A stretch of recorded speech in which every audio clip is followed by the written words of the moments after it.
So I've done 5 startups now, and I've served on 19 corporate boards. I did the research and I found out who would want this baby, and that's why I brought it to market. I saw an incredible opportunity to form the second company. And it's been my observation in my private psychotherapy practice that people get into therapy too late. I'm Richard Gerhardt. And I'm Elizabeth Gerhardt. So that was just a sneak peek at what's coming up. Stay tuned to hear more. We had a fabulous show.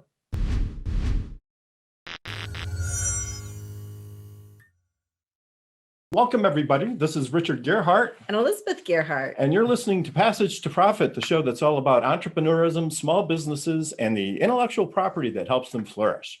Tonight on our show, we have a very special guest, Mr. Terry Jones, founder of Travelocity and Kayak. So we really look forward to hearing from him. And we have 3 excellent presenters. I can hardly wait to hear these people speak. First, we're going to have Brian Freed, and I am not going to tell you what his product is. I am just going to predict that 95% of the people who find out about it will have it in their households by the end of the year. That's right. It'll be like, why didn't I think of that? It'll be like, oh, okay. And then we have Lauren Dennis, who I just love what she's doing. If you're an art lover and you have kids, you've got to hear this. And then Bob Champy, who has written a book. Now, I know you're going to make a joke about this. When to call a therapist. And he doesn't mean like what time of day. I want to hear the sequel. When should a therapist call you? I don't know. We'll see how that goes. If you're not seeing a therapist during COVID, well, read the book. So anyway, so what do we've got now for our IP segment? I guess we're going to do intellectual property in China, trademark stuff, right? So everybody knows that China is one of the problem spots from an intellectual property standpoint, but they are trying to get better. They've enacted new legislation recently that is meant to give more teeth to the intellectual property law there. And equally just recently, New Balance won a fantastic case, at least by Chinese standards. As you may appreciate, New Balance has the N trademark, right? And so, of course, there was a Chinese company, a rather large one, using that same N. And they went to court, not in the US, but in China. And guess what happened? New Balance won? They did. And how much money did they win? They won $4 million, which, you know, if you look at the US IP landscape, $4 million is not a very big verdict. But nobody ever wins that much in China, But right? in China, that's a big deal. And of course, the winning counsel for New Balance in China said that we hope this sends a signal to the rest of the Chinese market. So who knows? Hopefully things will improve there as far as IP protection goes. And we continue to recommend that our clients file intellectual property in China. And the fact that the environment is improving there is good news for IP holders. I just want to say one thing too. They were also ruled to have acted in bad faith after failing to cease infringement, despite the court having told them so and given an order to that effect. So that's pretty unwieldy, I guess, but it is a good point that you bring up. And that is in China, when you're trying to prove intellectual property theft, you have to show bad faith, which is an element that is not in US law, at least for trademarks and patents. And so proving bad faith is sometimes kind of hard to do, especially if you're in China. So China really is trying to come along with the rest of the world and enforce intellectual property rights for everybody. That's right. Yes. Right. So on to our next segment. Okay. Are you ready? I'm ready. Who gets to talk next? 1, 2, 3. Okay. Rock, paper, scissors. Rock, paper, scissors, you win. All right, you tell the story. I went online and on Business Insider, I found an article by Alana Horowitz where she talked about wacky patents. And this one's really interesting. It was issued in 2005. Back in the dark ages. And it was written by Robert Simmons Jr. And it's actually a patent on a card game of rock, paper, scissors. So you can see this is it here. This is what I'm reading from. It's really true. And in the abstract, they say it's a card game for people too lazy to play rock, paper, scissors.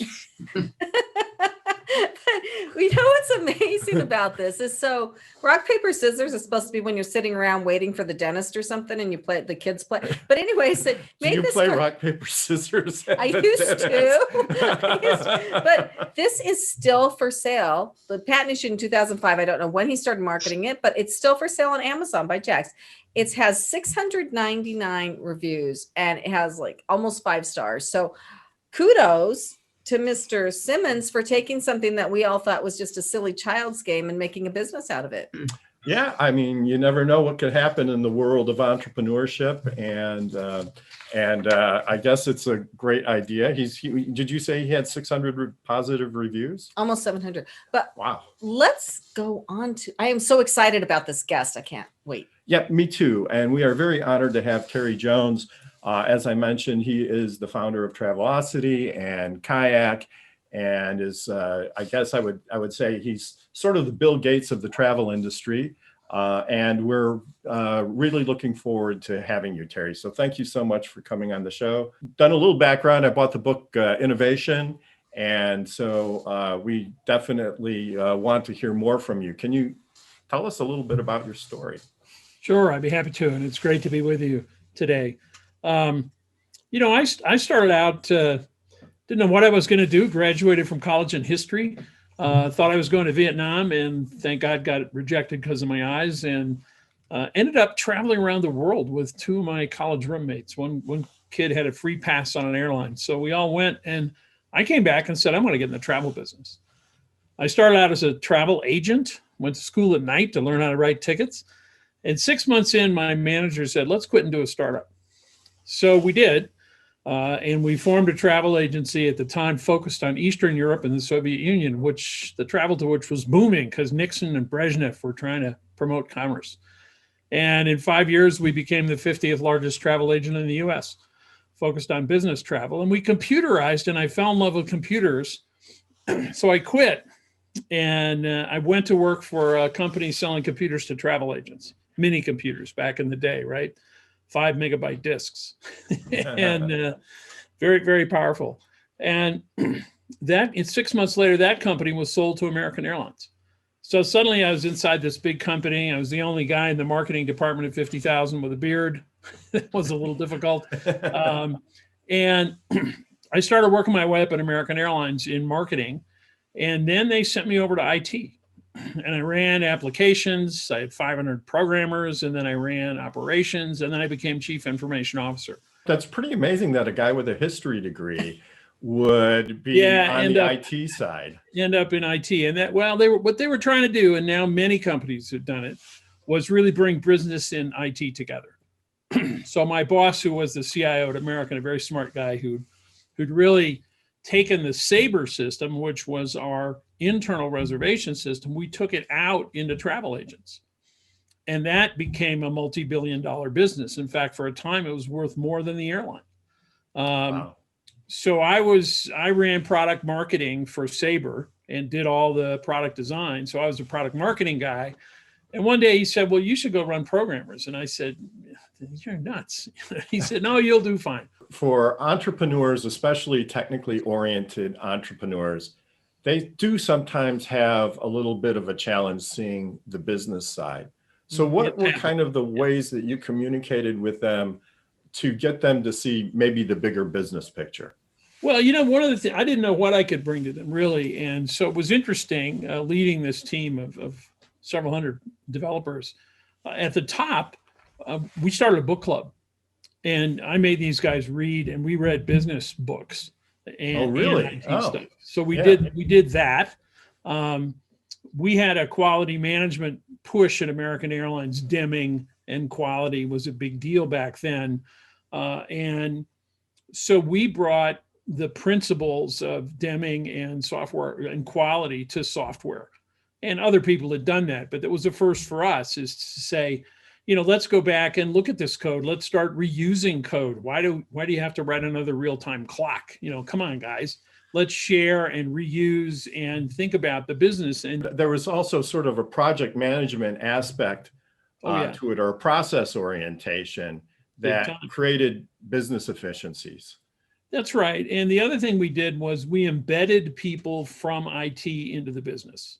So like an Right. embedded reporter, who goes out into a war zone, we actually had them living there in the business, learning the business, and they were sort of the simultaneous translators of business requirements to IT and vice versa. Because sometimes the business will come to IT with a problem. Mhm. I was on a podcast just before this listening about COVID passports in airlines, which I'm working on, to get our IDs right.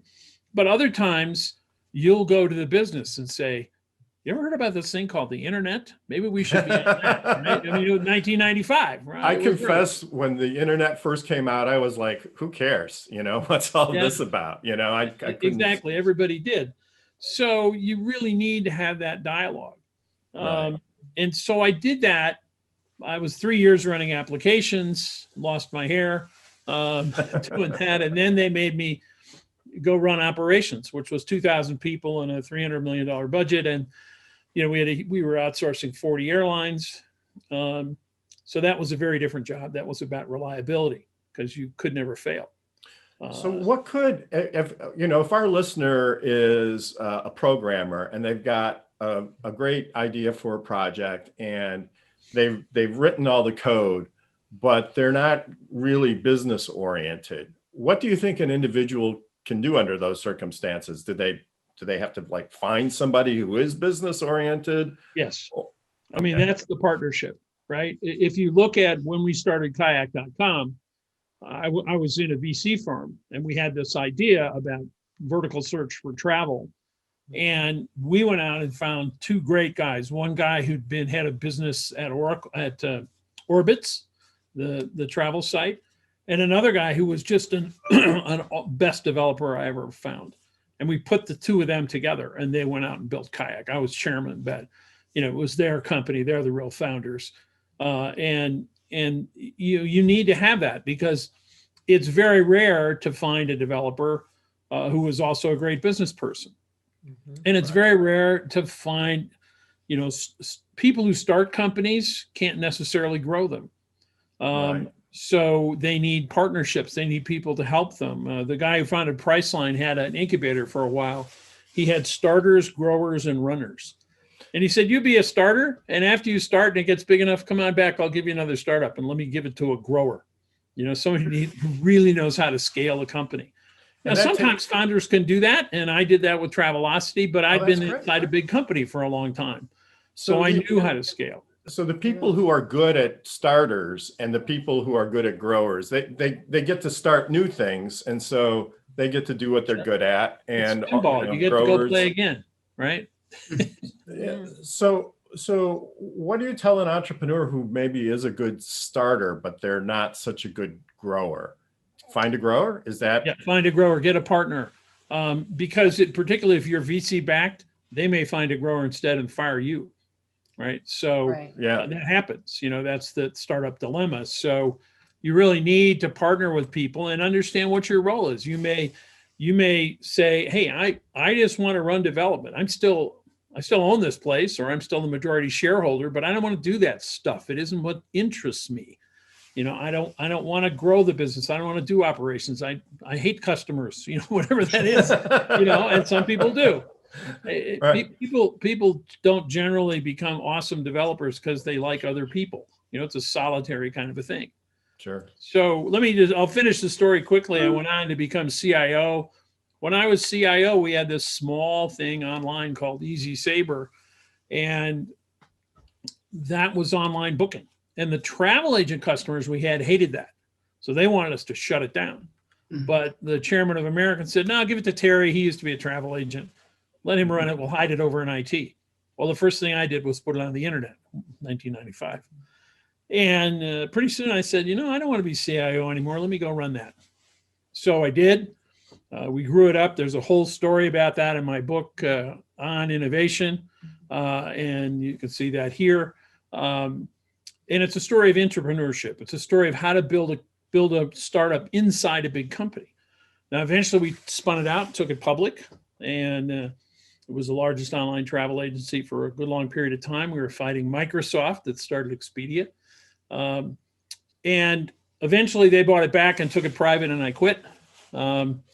And then I went on, as you heard, to start Kayak.com.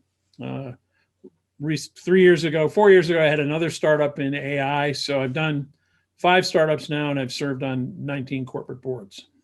Wow. That is an amazing and awesome career. So congratulations for all of that. And your contributions to people who love to travel. I think those are both excellent things. So Terry, I wanted to ask you about something I saw on your website. So for anybody listening, if you go to Terry's website, and what is your website? It's tbjones.com. tbjones.com.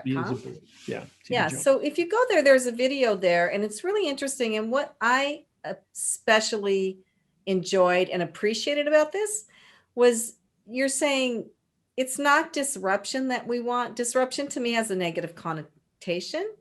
It's innovation, which has the positive connotation. And I love that. Well, disruption and innovation are just 2 sides of the same coin. You only call it disruption because you didn't do it. If you did it, it would be innovation. So, let's get out there and innovate. And that's really the key. So my most recent book is called Disruption Off. And it talks about 10 new technologies that are coming for business, from AI to big data to drones, you name it, and lots of examples on how they're disrupting. So entrepreneurs can use it as a cookbook to go out and disrupt markets. But the second half of the book is, what do you do about it? How do I deal with these disruptive forces? And the first lesson is, particularly for corporations, you have to take more risk. You have to be willing to take risk, and you have to fail. 70% of startups fail, okay, for a whole number of reasons. I have a whole speech about that. But, we have to take risk, and we have to experiment, and we have to build a culture of innovation. Culture and team are the keys to innovation. If you have the right culture and you have the right team, you put gas in the tank of innovation. And that's people who are glass half full, who are willing to take the challenge. And it is looking at the world and saying, I'm going to go out there and try this thing, and it may fail, but I'm going to learn, and then I'm going to iterate, and I'm going to try again. That's what it takes to change. What do you do if you have a good idea and you're starting it yourself and you don't have money to hire a team? How do you get a team to help you? Well, I'll give you a story. My son is also an entrepreneur. He worked inside huge companies like Electronic Arts and Sony in the video game business, and he quit, formed a company with 3 other guys to compete with a $200 million game. How do you do that? You get your money from Kickstarter, your office is your apartment, and you outsource everything. Today in the gig world, they outsourced music, they outsourced video production, they outsourced a whole bunch of things. What was their key? They were great creators. They were the creative core. So what is it that you have? Go raise money from friends and family first and max out your credit cards, which is most people do today, or use Kickstarter or one of those things. And after that, and you have a working prototype or you have some customers, then it's time to go to see angel investors, but not until you have something. So this is the best time ever for entrepreneurs. There's been more business formation since COVID than in the last several years. And people are finding virtually they can reach out, get other people to help them, and run like crazy. So go read Disruption Off. It's available on Amazon, and that could help you with an idea to use one of these new technologies, and outsource everything. You don't have to do it all yourself. Yeah, Kenya, do you have a question? Yeah, I just I have a experience / question. Terry, recently COVID has obviously affected how travel works, right? It's the whole industry's been disrupted. How would you say the user experience is different now with online platforms, online travel platforms? And what are some things that online platforms are trying to do to offset and kind of make it more a user-friendly experience? Because I recently went on to book a flight for travel for a funeral, and it was not the same as it was pre-COVID. I'll just say that. Well, yeah, it is more difficult because there are many more requirements now, as you probably face, depending, and particularly internationally, it's terribly difficult. So that was a call I was on earlier. In fact, yesterday I was talking to one of my U.S. senators about this. I think the big thing that's going to happen in travel that's going to make this easier is digital health passports, where we can upload our documents, whether it's a test or a vaccine, and have that in an app that we can present to the airline, to border control, even at a stadium or a concert, that says we have been vaccinated and we've been tested. Until that happens, it's going to be a digital Tower of Babel.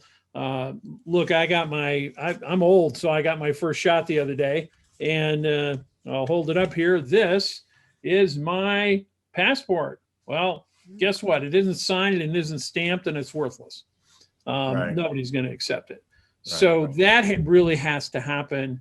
The other thing that already has happened is the digitization of all the rules, because every country is different in terms of, well, you can take a short test or a long test or do this or do that.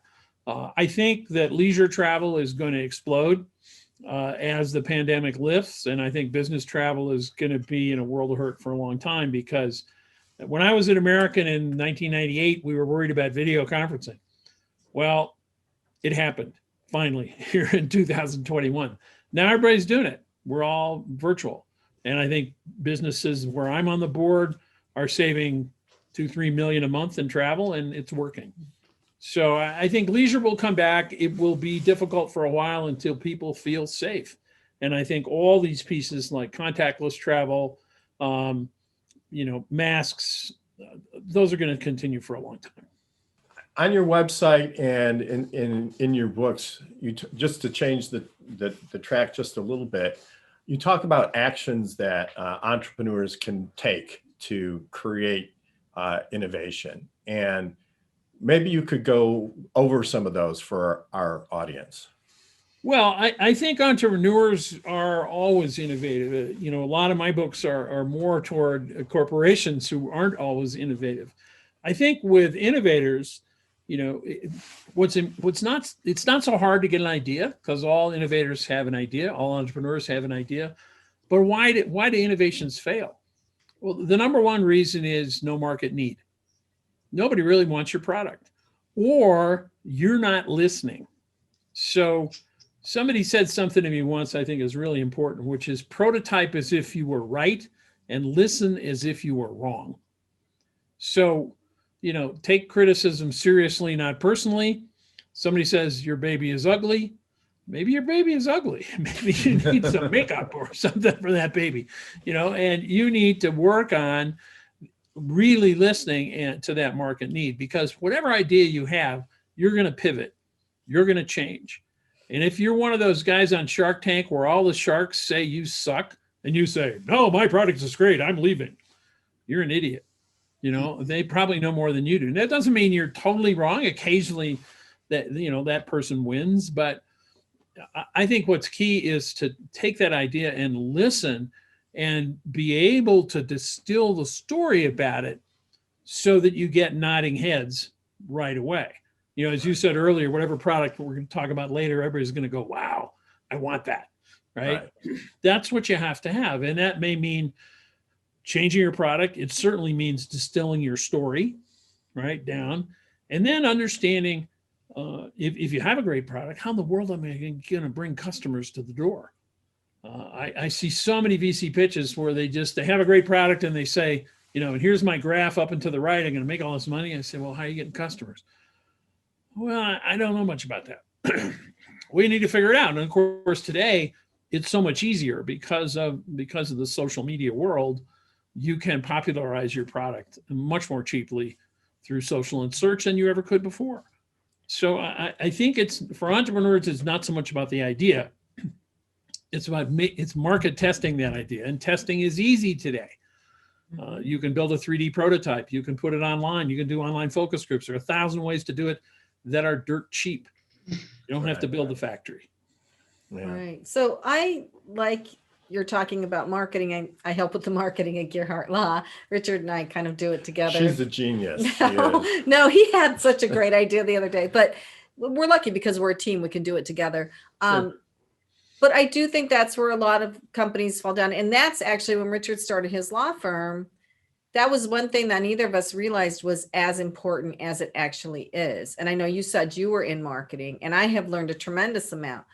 But one thing I wanted to ask you, so things change so fast, as you said, go into the digital space, go into social media to market your product. So is it worth reading the old business books and the old marketing ways, or do you just have to scramble to keep up with how quickly everything is changing now? I mean, well, I think the old business books that talk about, the core of your product and understanding what your product is and how you talk about it, that's fine. You should, those are timeless.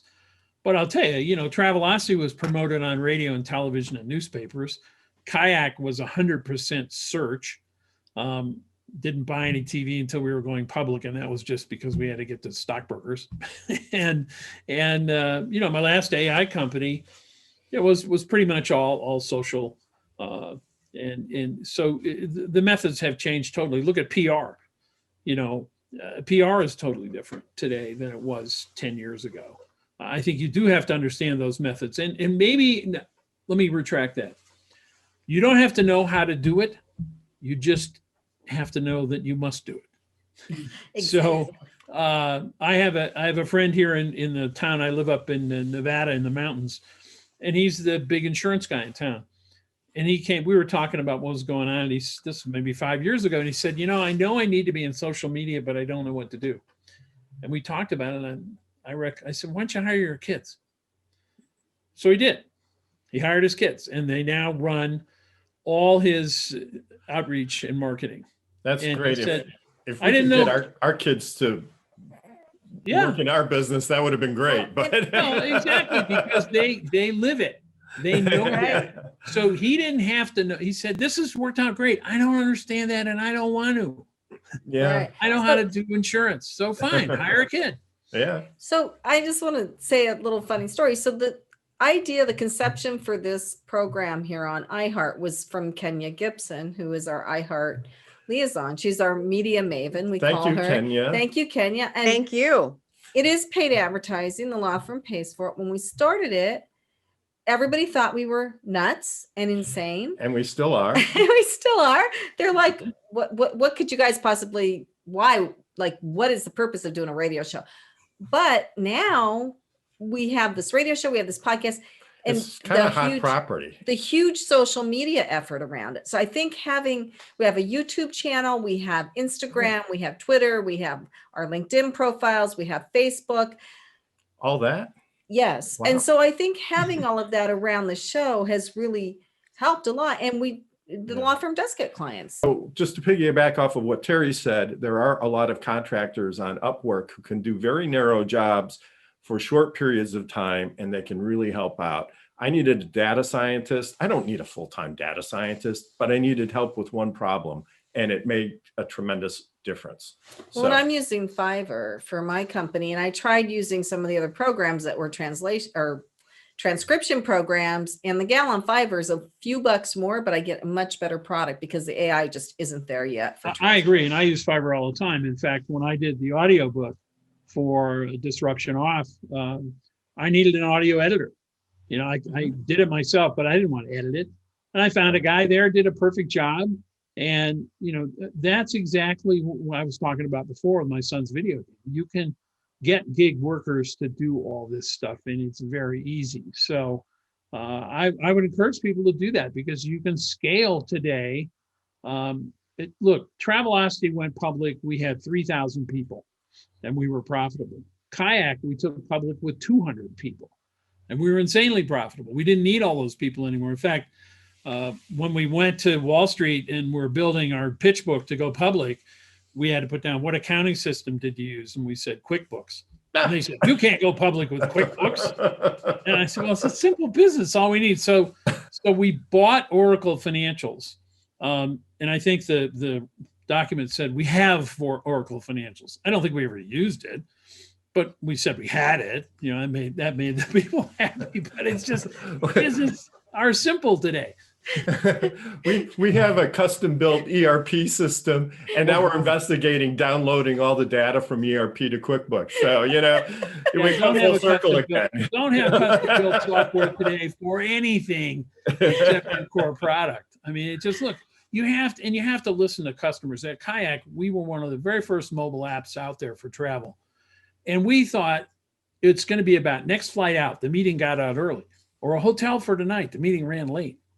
We were dead wrong. People used mobile just like the desktop. But in early days of mobile, who knew that? If we hadn't had short feedback loops, if we haven't changed, we wouldn't have 60 million downloads today. Wow. So you have to be using social and email and every touch point to the customer to find out what they really want, because your idea is probably wrong. The core of it's right, but the customer is going to tell you. And I just want to say to that, Terry, I think I know the answer to this question, but how important do you think it is for people to have reviews of their companies online? Well, when I tell people who don't have reviews, it's look, and then they get them. You sucked before, you just didn't know it. Right? The baby's ugly. Yeah, I mean, it's just ridiculous that people don't have reviews. You have to have reviews. And look, most reviews are frankly positive. If you look at the preponderance of reviews, people who like your product review you more than people don't. But it's the ones that don't you want to read. There's a guy called the Amazon Whisperer in New York City. He's one of those electronic guys on 3rd Avenue, or Lex. And he reads all the reviews about bad electronic products on Amazon, and then he builds a good one. So he'll take, he says, well, This is why all these products are terrible. I'll fix it and have the best shower radio in the world. And what a brilliant idea. Wow. Listen to what other people don't like. Because so many companies say, I've been in these usability labs where you're looking at a customer's using your product, and the engineer will say, well, that customer's an idiot.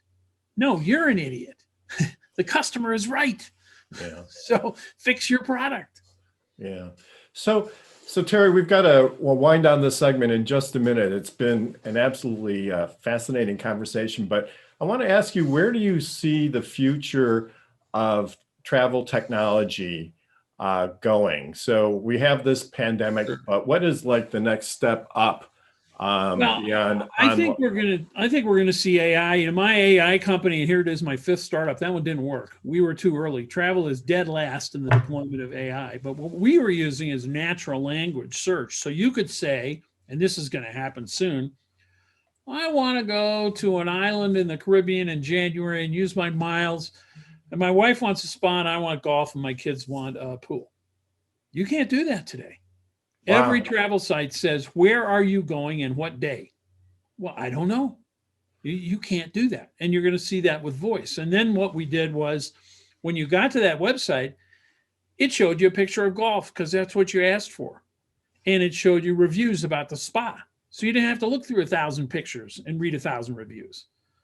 So I think we'll see AI dramatically change the user interface to the next level. And we're going to see voice. We use voice in mobile apps in our tests, and we increase conversion rates exponentially. So I think that's what's next, is really listening to customer intent up front and then actually showing them what they asked for. Gazooks, right? It seems like straightforward, but we're still, Travelocity and Expedia look like they did in 1998. They haven't changed a lot. Wow. Except there's video. So I think that's going to be the next big thing is making it much easier. And you've already seen, for example, Airbnb changed on a dime. Their searches are all rural today because nobody wants to go to a city during COVID. And the other guys didn't change. They got it. So we have to be exceptionally nimble and responsive to customers when things like this happen. Well, you just got a big wow from me on that, because knowing where to go is half the battle. And that's what takes so much time in travel planning. And it's more complicated, especially for leisure travel. As you say, you've got a family to worry about, you've got costs, location, national, international. Particularly now, I was talking to the CIO in American and said, you have a map of low fares and you have a list of COVID regulations. Why don't you put them together? Where can I go for the lowest fare that doesn't have terrible COVID? And I've taken a test. I mean, that's what you want to know. That's brilliant. Like, that is brilliant. Like, How do Make you it think of easy. these things, Terry? Like, Hey, we had a great thing on Travelocity, and it didn't sell well, but I loved it. It was, where is the deepest snow with the cheapest airfare for skiers, right? Right. I mean, that's what you want to know. Because I don't know that. Or where, I'm in upstate New York and it's 25 below. Where's the warmest place I can go today? Right? Right. Make it easy for people. Yeah. Look, it's all about speed and convenience. MP3 audio is not as good as vinyl, but it's good enough, and it's in my pocket. And Right. Steve Jobs got that, right? Yeah. So the world today is a world of speed and convenience. Make it easy for people, and they'll trample a path to your door. Well, that's great. So we've been listening to Terry Jones, founder of Travelocity and Kayak, among many other ventures. It's been just a fascinating discussion. Terry, we hope that you can stay with us Thanks, I'll hang and talk around. with our entrepreneurs. And we'll be right back after this message. You're listening to Passage to Profit with Richard and Elizabeth Gerhardt. Welcome, everybody. You've been listening to Passage to Profit. And if you missed our guest, Terry Jones, you have missed a lot. We had just a fantastic discussion ranging from new technologies to how to build a business to Terry's story. I think you really ought to tune in. The show will be available on our podcast tomorrow, and it's available on all podcast platforms. And also, if you want to see what we look like, try our YouTube channel too. So maybe they want to see what the other people look like. We look a they little already know scary. what we look like. Yes. So now it's time for our power move with our very own Kenya Gibson. Kenya, who do you have for us today? Well, we're going to be talking about Tristan Walker on Power Move today. Tristan Walker is the inventor of Bevel, and Bevel is a men's shaving system where it basically comes with a full skincare line. So you not only get the shaver, but it comes with solutions that alleviate bumps. And what's interesting is that Tristan didn't start in the health and beauty industry. He started in tech and on Wall Street, was kind of not fulfilled there, and decided that he wanted to switch over to beauty and to health. And he's, built this amazing brand. That was valued over at $24 million or something. And it recently was acquired by Procter & Gamble, making Tristan the first Black CEO they've had in over 80 years. So I say that's quite the power move. Wow, that's great. What is the name of the product line again? It's called Bevel, Bevel. That's amazing. It's for people who still shave like normally, right? So Yes. In today's world, I see a lot of younger guys not shaving so much. Do they have products for them too?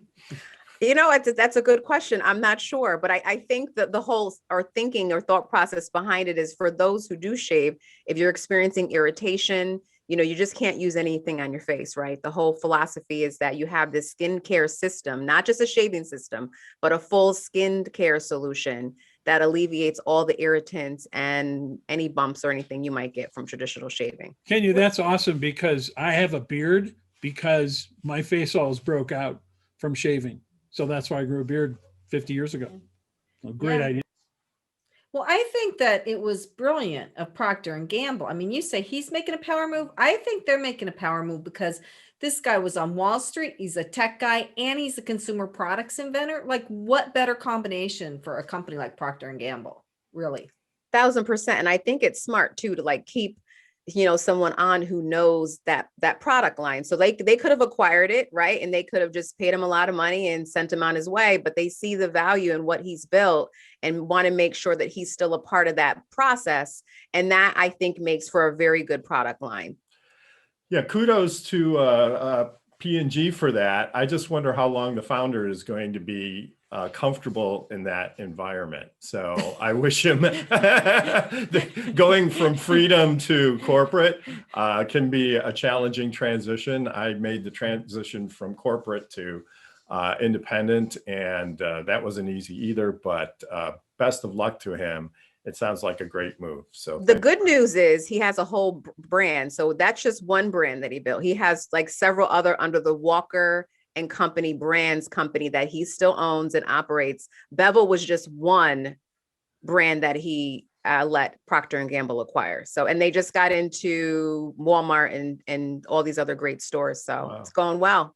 So he gets the best and the worst of both worlds. Exactly. And he's a very busy guy. And he's a busy guy. Yeah. So thanks very much. Elizabeth, why don't you tell us about Fireside? So anyone who's listened and heard this segment knows that I did a startup. I started about a little over a year ago. I call it Fireside Directory. And my goal, my overall vision is to be the Wikipedia of small business on video. So I started interviewing business owners to put them on my YouTube channel and website. And COVID hit. And it actually made it easier in some ways because now everybody is on Zoom and on video. And I was just able to do Zoom videos with people. So I'm up to over 100 videos. Of course, I'm not going to scale by doing all the interviews myself, obviously. So I'm trying to do strategic partnerships with people so that I really want this for me to just be a tech project. I love doing the interviews and I'll do them if necessary, but I want it to be a tech project where we have business videos and they were going to be short.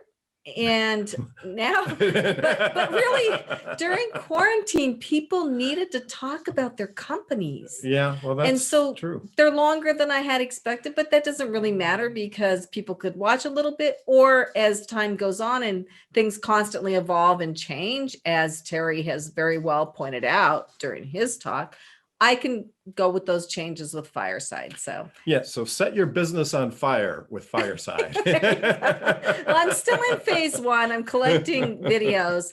Phase 2 is going to be a heavy duty social media campaign That's great. and radio too. And radio, of Working course. with iHeart. Of course, Yes. radio. So what do we have next? Oh, so I am so excited about this presenter. I'm so excited about this product. I'm not going to tell you what it is, but Brian Freed, who has done many products, by the way, this latest one is so cool. Welcome, Brian. Please tell us what you've got. How you doing? Thank you. So this one is called the paper towel topper.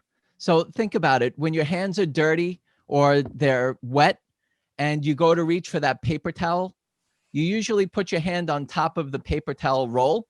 And I started to notice that they got wet and dirty quite a bit. So introducing the paper towel topper. So you take this piece and you put it right into the top of the roll. And then now anytime you want to take a paper towel, that's it. It just keeps it clean and away from any dirt or water.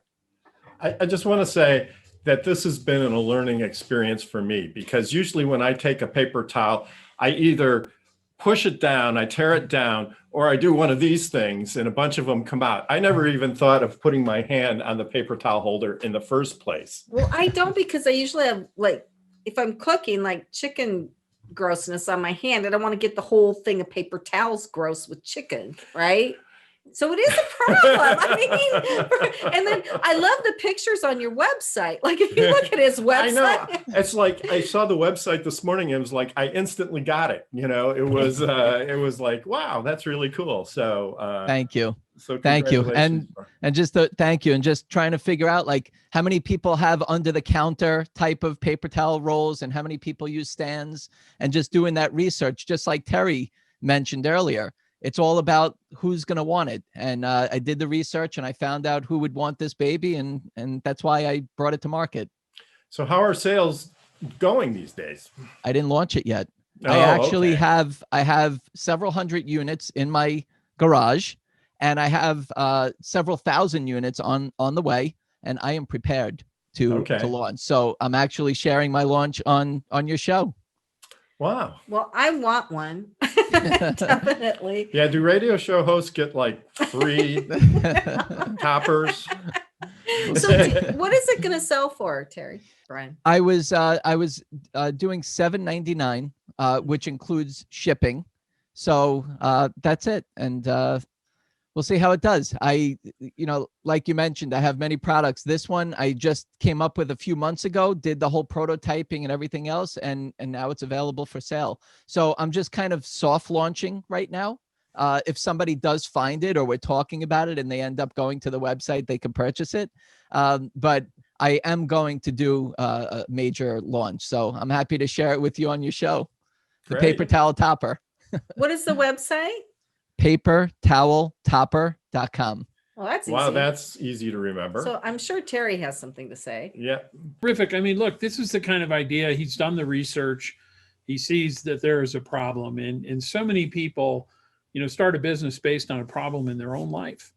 But the important step was the next step he did. I have a lot of people who say, well, this is the way I travel, so I built an app to do this. I said, does anybody else do that? But Brian went out and did the research, and that's what's important. Find out if there are other people there, and he's going to get feedback, and somebody's going to say, well, I want it in a different color. I don't like glass, or, a dozen things will happen. Some of them will be stupid, but if you listen to those ideas, he'll continue to iterate on that product, and then he'll get a bunch of great reviews and start selling on Amazon, and away it'll go. Thank you, Terry. Brian, this isn't your first product, right? You've been an inventor for a while. Yes. How do you think of these things? I mean, what is the creative process for you? Does it just kind of come to you, or? It's really based on things that annoy me, to be honest with you, or watching other people do things that kind of annoy me. And just like Terry mentions, like, you want to make things simple. Sometimes you can come up with something and it takes one step to do, but you just came up with something and now it takes 3 or 4 or 5 steps. It's different and it's new, but it doesn't make sense. So what I do is I kind of look at things from, like things that annoy me. But what I want to do is think about the other person. And Terry, I loved your presentation and your interview there.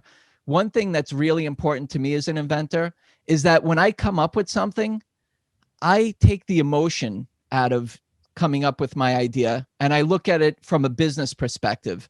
Is this going to make me money? I want to know, are people going to use my product? Yes, I'll use it and I'll be my #1 fan. Is anybody else going to use it? So that's why I started to come up with a bunch. I have around my desk here, I have a bunch of the products that I've kind of, I have over a dozen patents. And that's one of the things that I do is, like, I got married. I watched what my wife did. And there were things that she did that kind of annoyed me. I told her very gently and politely, but I started to see things that she was doing, living with her and everything else. And look, you wake up, you go to the bathroom, you're in the bed, then you go to the bathroom, then you go downstairs to your kitchen, then you're in these different environments. So if you're in that zone and you kind of make things like you're aware of what you're doing and what's going on and what other people are doing around you, that's when it kind of like hits you. So like one time I was in my kitchen and I started to take the bread out and I noticed that my bread was stale. We don't eat bread every day. And then I said, that's open. Then I went into my pantry and I saw my cereal boxes open. It wasn't closed properly. So I was like, you know what? There's got to be something else out there. Chip clips, plastic tabs that they put, twist ties. So I was like, they don't work well. I'm not happy with it. So I came up with this product called pull ties. And I've sold millions of dollars of this product. I was on QVC with it. It was in Walmart, Target, like all these different stores. And now it's back again. It's in TJ Maxx, Home Goods, Marshalls, TJ Home Sense. So you take any plastic bag, cereal bag, or freezer bag, you put it through the loop and you push the button and you seal it tight. And that's pull ties, So just another simple idea. And I went on air and I was holding 20-pound bags of potatoes with them to show the durability of them, the dishwasher safe, freezer safe. But, it's like, okay, how many people like bread? I'm not sure. So I wanted to expand it. So it's bread, cereal, pantry, freezer. And I just kept expanding my window of opportunity to make it a successful product.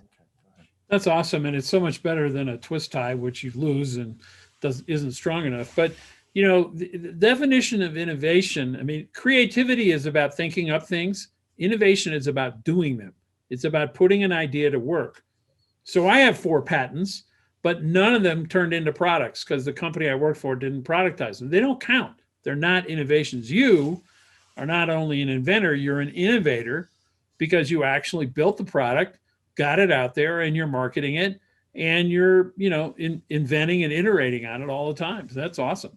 Thank you, Terry. And you know what? When I listened to other people and I took their feedback, and I did it usually at the prototype stage before I went into production, that's really what made the difference. And separating the emotion from the business is huge. And that's what, other inventors I talk to, I tell them the same thing. You got to look at it as a business. I know you love it. You're passionate. You want it. You want it to be this gazillion-dollar product that you're dreaming of having it be. But is it going to make you money? So here's another quick product. If it's okay, I'll show you another one. I came home one night and there was no room left in my fridge, and I had leftovers, and I opened up the fridge and I saw that there was like this little space where the eggs are. And I was like, oh my goodness, all this space, and there was one egg left in the carton. So I came up with a tray that you put your eggs in. And as you put your eggs, as you take them out, you push it back until there's that much space left. So I called it Extra Space. It's a flexible egg tray. So I gotta ask you something, Brian. I like that. Brian, I actually own one of those. Hey. So My wife makes everything smaller all the time. I tell her that space in the universe cannot be conserved. You don't need to do that. But Well, I everything has appreciate to her. get smaller. I appreciate her being an excellent customer. So, Brian, I want to ask you something. So, a lot of these products you've been talking about, they don't cost a lot of money, right? So, they're under $20, probably all of them, right? Mm-hmm. Yes. So, do you find that's the best route to go, is to make things that aren't super expensive so you can get a lot of people buying them? Or is it okay for an entrepreneur to make like a $50,000 thing and hope they get 2 sales a year? Well, it's thinking about direct to consumer, thinking about who your consumer is. So I do have some more expensive type of items, but then I also have like these snack containers that I designed also that are really simple. And we've sold millions and millions of units of these things. I have Elmo, Cookie Monster, Ninja Turtles. So it's really about, I'm not really thinking about how much it costs when I'm coming up with something. I'm thinking about what the idea is, who's going to buy it, and then maybe how much it's going to cost. Like, what kind of material is it going to be made out of? Because I can make these pull ties, I can make them out of, 14 karat gold, but they're going to be made out of silicone. So I go through those iterations in my mind of how I see things, how they could be. But I also have a good team. I work with engineers and product designers and different people, and I get their feedback. And I do a lot of freelancing packaging design. Somebody who did the pull ties did this beautiful packaging design for me also, which you'll see on the website. You know what I mean? So I just kind of go through, and now as you start to, you have that itch when you're coming up with, you come up with something, you kind of go through the process, and you got to make a decision if it's something that you're going to move forward with or not. So unfortunately, we're running low on time, but I just wanted to compliment you on one piece, and that was how you described the creative process for you, and paying attention to the environment and getting ideas from that. And I think that was probably one of the best explanations of creativity I've heard. So I definitely want to thank you for that. Thank you. And we'll be right back. You're listening to Passage to Profit with Richard and Elizabeth Gerhardt, our special guest, Terry Jones, and of course, Kenny Gibson, our media maven. We'll be right back after this. Well, welcome back, listeners. You are listening to Passage to Profit, the Inventor Show with Richard and Elizabeth Gerhardt. Our special guest, Terry Jones, who started Travelocity and Kayak. I'm ready to go someplace great. Where do I sign up? And our wonderful presenters. And it's been a great show so far. If you missed any of it, the podcast is out tomorrow. Go to our YouTube channel. I'm going to listen to it again. Yeah, I am too. I thought what Terry said, and our And presenter Brian. just now, Yeah. Brian, but Man, excellent. sharp guy. But now we have something that is very cool. I looked online at this lady's stuff, and I wish I was a kid so Near I and could dear use to my it. heart, 'cause I I'm- might use it as an adult. So without further ado, Lauren Dennis with the Art Box Academy. Welcome, Lauren. Hello, thank you so much for having me. So great to see you all. Yeah, so tell us about your product. Well, first of all, I'm so inspired by both Brian and Terry, just to be so involved with other creative, and Robert and Kenya, just an amazing panel. So I own my background a little bit. Let me start with that. I, as long as I can remember, loved doing art as a young girl. It felt very natural to me, and studied art in college, fine arts, and then went to Otis Parsons School of Design and discovered textile design. And then, as we were talking earlier, I fell in love with art history and was very fortunate to study in the University of Paris for art history. And as after college, I was in the textile industry. I really saw with some volunteer work that children weren't being exposed, this was about 25 years ago, to a lot of opportunities that gave them at a very young age the opportunity to create those, we call them those creative muscles that start really young. And I started a business called Art to Grow On, Children's Art Center here in Los Angeles, that is a mobile enrichment company. So we have a pretty big team of educators that go out to schools, and we start very young, 2 years old in the littlest preschools, up through about 6th grade, with art education programs focused on the great masters. And when COVID came, of course, for all of us, we had to shift and pivot. And I had a program working with hospitals at the time that used art boxes, because of course those children were in hospitals for days, weeks, or months. So we would bring the art lessons in boxes for them. And once COVID affects so many of our schools, I saw an incredible opportunity to form the second company, the Art Box Academy, to bring this creative art lesson and packages to all those children that are home. So that is really what launched the big jump from being sort of a small product line to working with all these children throughout the country. That sounds great. Well, once parents realized that they could do their art project instead of drawing on the walls, I'm sure your sales took off. Yes. Well, Yes. what I went on your website and looked, and you have modules from famous artists and architects, but I love the architectural piece too, because you had little foam building blocks that kids Yes. could build Frank Lloyd Wright structures. Yes. So we really introduced the great masters, from Frank Lloyd Wright to Frank Gehry. And what's interesting, and it's all inspired by, so as you know, it's not a highly directed lesson. We give guidance, but the whole platform is for them to see the world through their eyes, for them to create their own work of art. So that's really been an incredible journey to watch all of that. Well, yeah, I can imagine. You're talking about something near and dear to my heart. I happen to love classic art, and also modern art as well. So you had me when you were talking about Picasso earlier. So Right. I don't know if you've seen on social media the whole Northwest art piece debacle. So Northwest is Kim Kardashian's daughter, right? And Yes. Kanye West's daughter.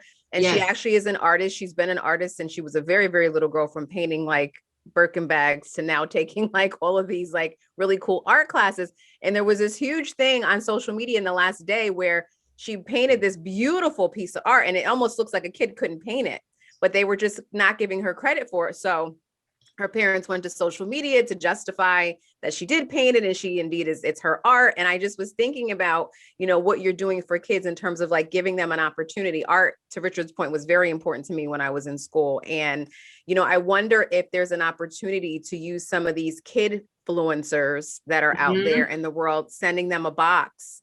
Yes, right? absolutely.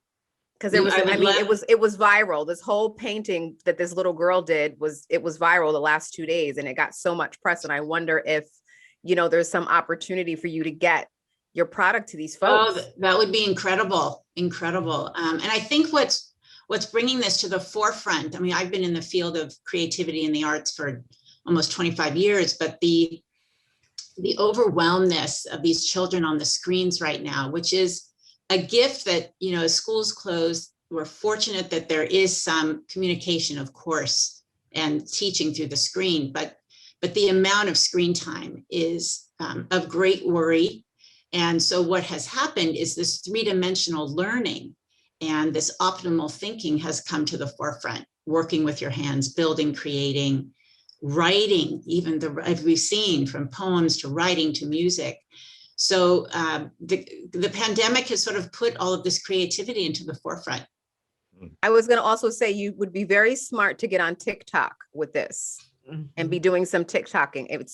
TikTok's going crazy, but I just wanted to make great ideas. Thank you. So Terry, do you have a comment or question? I think, what's cool is that this is one of those super timely things, where Lauren looked at the world and looked at what kids were doing and said, hey, this is a need right now. And, you've seen that in so many entrepreneurs who have been looking at the world that we've been living in for almost a year. Yeah. and said, I could take my talent and put it to work in a new and exciting way. And that's what innovation is all about, is finding customer needs. And you have so many people, who just want to hold on to the past and say, well, I'm waiting for business to come back the way it was. And then look, e-commerce is up 50%. Instacart hired 300,000 people to deliver food. Are we going back? No. 80% of people say they're not going back. So we have to look for new opportunities, which is exactly what she's done. And that's great. Thank you. I think being observant of your marketplace and really, really being aware of what's going on and listening to what your customer client is saying. And what's interesting, Terry, is we been working with some incredible resorts, and during COVID, these kids clubs are closed. Right. Usually as a parent, I was thrilled. I brought my two boys and I appropriately left them comfortably for several hours, as many parents do, to a very safe, wonderful environment.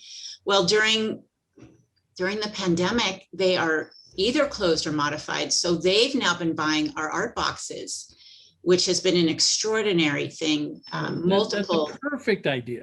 Thank you. Well, you're an artist, so you're observant, right? You study. I'm observant. You're observant. That's what you do. This is what I do. I do. And so that's a great talent to bring forward. I was coaching another entrepreneur who has a video game, but it's like a scavenger hunt. You do it outdoors, and turns out to be socially distant. So same thing. She got with resorts, and they're saying, "Great, we want things for kids to do that are socially distant. They can play this game out. It gets them outdoors. They're using their phone, which they won't ever put down anyway. Right. And they don't have to interact closely. So again, it's looking at what is the world as it is, rather than there's a whole group of people in this world who want to be the world as it was. Right. It's not going to be that world. Sorry, we're not going back. Somebody once said to me at a speech of real estate people, it was like 2004, raised their hand and said, do you think we could take all the internet listings down for real estate so go back to the yellow pages? No. The head of Caldwell Banker said, I have a lot of those idiots that work for me. It ain't going to happen. Yeah. So a really interesting time. And I just think, as many of you've mentioned, to be nimble, to be able to respond quickly has been one of our strengths. Years ago, when we didn't even offer, when I first opened my formal first business, and I got a phone call 10 years ago that said, hi, we have one of our sons is a junior Olympic water skier. And so we have two homes, one in Florida, one in Los Angeles, and our daughter loves art. Can you come to our home? Well, this was, 15 years ago, as a single private. We were associated with schools. So of course I said, of course we do. And that led to the whole, pretty significant private, I will go wherever you are. My team will travel wherever you are. And we're doing that even now in a very safe pod. It's one family at a time with two children outside with masks. So the pivoting and the response is highly efficient, Well, which keeps it all moving. Yeah, I'm sorry, we're going to have to wrap this up, because I think what you have is wonderful. I think people should go to your website. Yeah. What is your website? Yes, the website is theartboxacademy.com. And we have you'll see the boxes, from architecture boxes to lesson bundles featuring all the greats, Mondrian and Andy Warhol. And again, inspired by these wonderful artists, and other activities in the boxes too. So it's well worth going, listeners. Even if you don't have kids, maybe you have grandkids, or maybe like me, you want to do one yourself. Yeah. So anyway. Yeah, all I age want to see it, by the appropriate. way, when you're done. All age appropriate. So, thank you, Lauren. Thank you so much. Yes, you're listening to Passage to Profit, the Inventor Show with Richard and Elizabeth Gearhart. Our special guest, Terry Jones. And we will be back after these messages, and go to our YouTube channel. Welcome back, listeners. You are listening to Passage to Profit, the Inventor Show on WOR 710, the voice of New York. And now we are on to our final presenter, who really is appropriate for this time in history. And his book that he has written is very appropriate. It is called When to Call a Psychotherapist. So without further ado, Bob Champy, welcome. A little about myself. I'm a licensed clinical social worker. I've been in the field of behavioral health for over 20 years, and I've been in private practice for over 10 years. I've worked with all kinds of populations of people in many different settings. And one of my settings that I worked in I was the director of inpatient social work services at the largest hospital in New Jersey, where I supervised 35 psychiatric social workers. So I have a great deal of experience working in hospitals, community mental health centers, and I also worked in a behavioral health care consulting firm.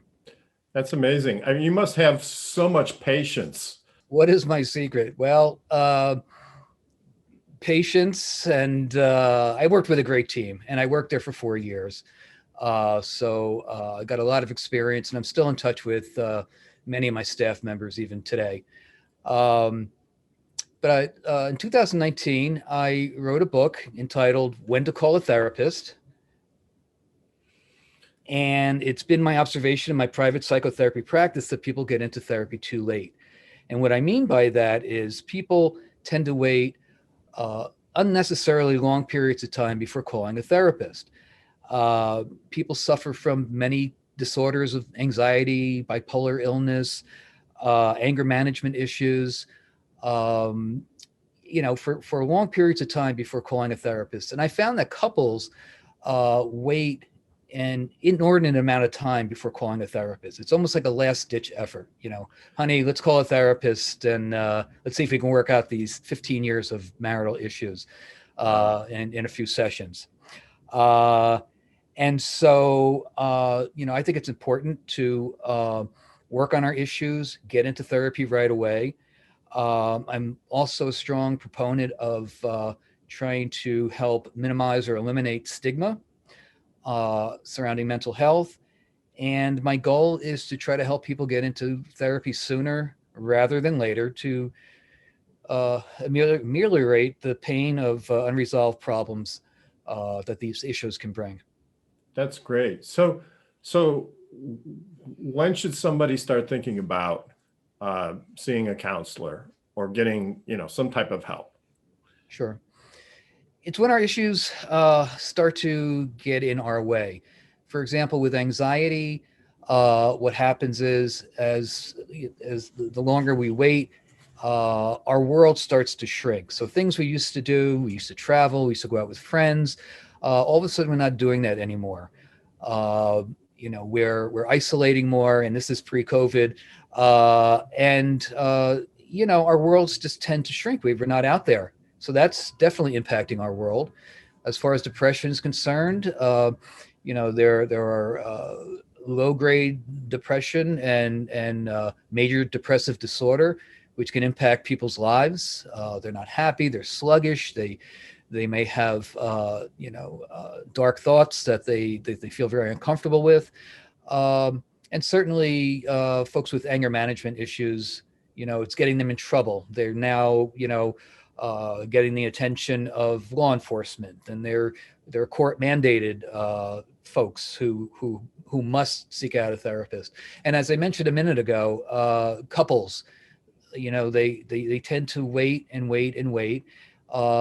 Many couples have unresolved issues, and they keep repeating the same problems without any resolution, and it's going over and over again, and they're not getting anywhere. And so, again, when to call a therapist? Sooner rather than later. That's Kenya, do you have any questions or comments?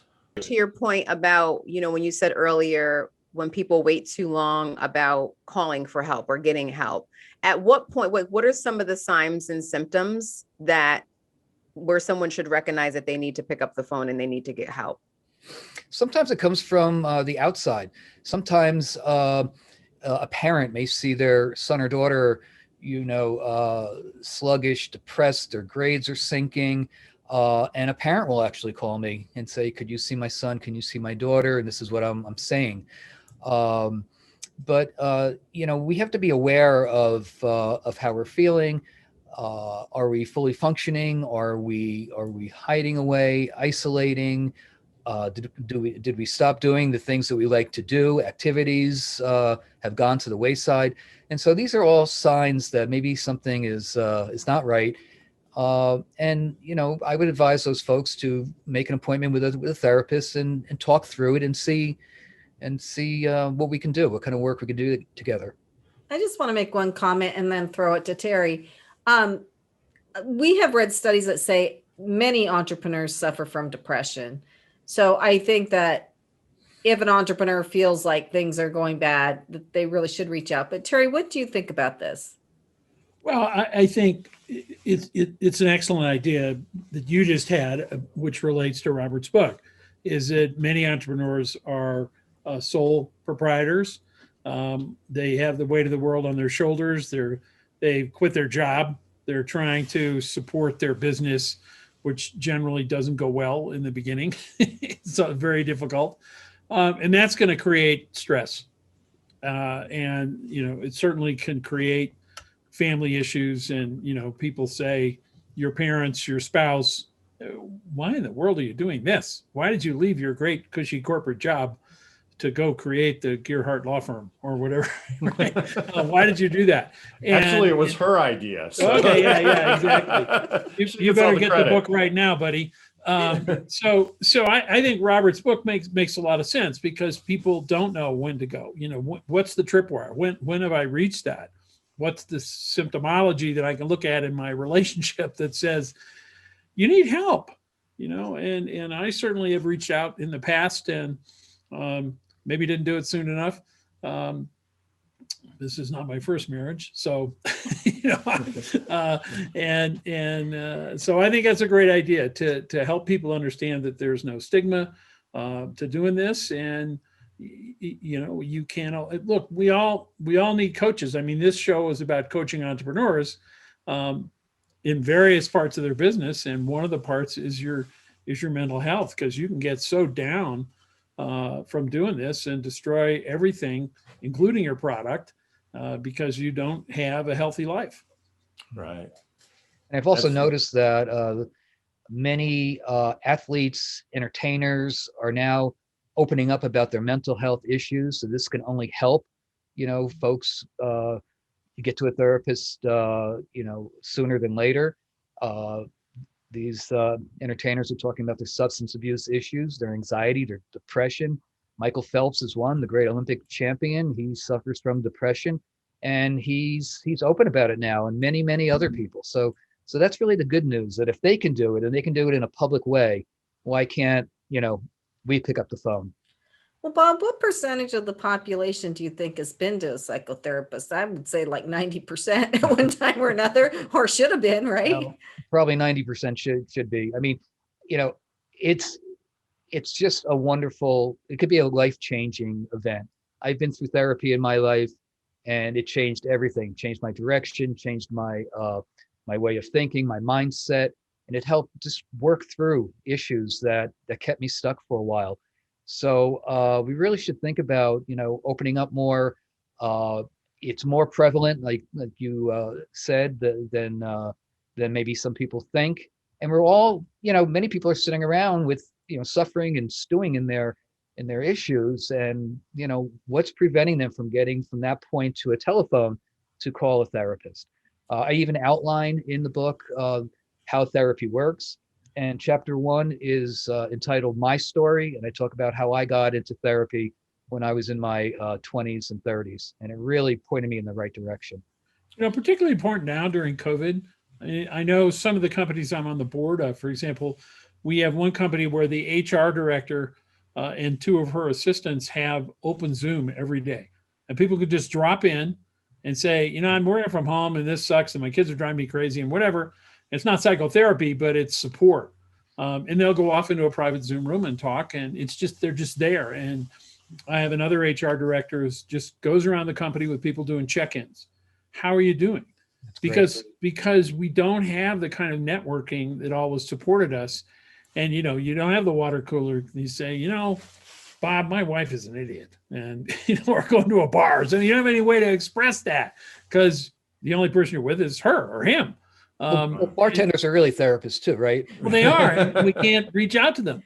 And, we pay with alcohol. But right. So it's so important to particularly when we're all isolated, to look at these tripwires. Yeah. And I just want to add, I'm working with a number of people who are out of work, who are trying to reinvent themselves. And one person in particular, he worked for the airline industry. And as you know, Terry, that got hit very hard. He was furloughed along with a bunch of other people, and he just found out that he's not going to be taken back. And so he's trying to, we're trying to work and brainstorm different areas that he may want to look in and explore. But I have quite a number of people who are in that same position right now, looking to try to, reinvent themselves and discover a new part of themselves that they can, find a job with. Is seeing a professional different than talking to a friend? Absolutely. When we talk to a friend, friends, they don't want to tell us the unvarnished truth, right? They want to say, oh, get rid of that guy. He's no good for you and you deserve better and all this kind of stuff. But, that's kind of a one-sided deal. And so a therapist is an objective person who can look at the situation and really tell it like it is. And so it's nice to have friends. It's nice to vent with friends and maybe family members, but it's not the same as going to a therapist. And one more thing, I just wanted to add that sometimes couples are going through a rough patch, and she tells her family her story, and he tells his family his story. And so you got these 2 camps that are kind of fired up and kind of, pointing daggers at each other. Now, that's going to make it real difficult for this couple to try to get back together.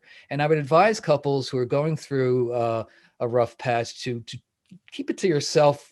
Go to the therapist, because if you work all this out, which is likely to happen, then families don't stay. They don't stew in their resentment, and all this stuff comes out that can't be put back in again. And so I think that's just one way a therapist can be very helpful for couples. Well, that's great advice, and I know our audience will take that to heart. Especially during these times of COVID, right? Well, and that's why I wanted Bob on the show, because I feel like it's something we have to address every now and again on the show, because people are still suffering, and it's weird. And we're taking it out in weird ways that we don't even understand about ourselves, right? So really, a professional has seen it all, heard it all, especially somebody like Bob with a lot of experience, and they can say, oh yeah, I've seen that before. You're not weird. Oh, thank God. That's right. But it is an interesting point that you make, because, COVID will change our society in ways that we probably can't even anticipate yet. I mean, you can look at the simple things like the Zoom and how we do business and interact. You can factor in the education, sort of the skipped year. But there are other things that will come out of this that we can't anticipate. COVID has certainly been, up front and center for such a long time that there are many folks out there suffering from substance abuse, and a lot of people are addicted, dying, and that's not so much, in the fore anymore. It's been pushed back, but it's at an all-time high. And I just wanted to point that out, that everything has just been, COVID and vaccines and everything, but there's a major problem out there that a lot of people aren't talking about, but a lot of people are suffering with. So, Bob, where can people find you? I am on a number of therapist sites, and one is Psychology Today. It's probably the biggest site out there. I can also be reached on my website, www.rchampy.com. And my book can be found online, Barnes & Noble, Amazon, and can be ordered through bookstores right in your town. And I'd just like to say Champy is not spelled how it sounds. So No, it's CIAM as in Mary, PI, www.rchampy.com. please, if you find yourself thinking about doing something that you know is detrimental, please call a therapist. Right. And with that, we need to wrap up this segment. Right. I think you just did. Okay, so you are listening to Passage to Profit, the Inventor Show on WOR 710, the Voice of New York. Richard Elizabeth Gearhart, our special guest, Terry Jones, and we will be right back for the wrap up. If you missed any of it, don't worry. There's a podcast and a YouTube channel. You can go see it there. Well, an absolutely incredible show today, huh? I mean, A lot of meaty content. I would say I have not been this well informed in a long, long time, but that's why our audience loves us, right? Loves our guests, at least. Keep those cards and letters coming in. So, yes, I'm going to go over everybody's websites again. So if you've been listening and you hadn't had a chance, you can find us on YouTube or the podcast. But I will tell you now, Terry Jones, who is the founder of Travelocity and Kayak and is a speaker and a counselor giving advice to people, can be found on his website at tbjones.com.